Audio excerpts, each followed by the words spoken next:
Hey, it's Marko, and in this video I'm going to show you how to enable Bluetooth on your Samsung TV. So I have followed these steps and it has helped me to do it. So you want to press the home or smart hub button on your TV remote and click on the image below that looks likely like your TV. So then you have, if your TV is from 2016, you need to know that the menu of 2020 and 21 is a different color. However, the steps are the same. So these are the steps you need to follow. So open the settings, navigate to sound, click on sound output, and then click on Bluetooth speaker list. If you're using a TV produced in 2015, first you need to click on settings, navigate to sound, select speaker list, select Bluetooth audio.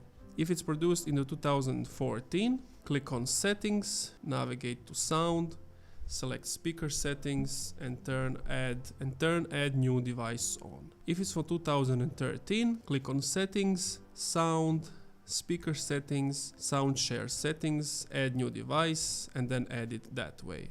And that's it. Thank you for watching this video. If you enjoyed, leave a like, comment, subscribe.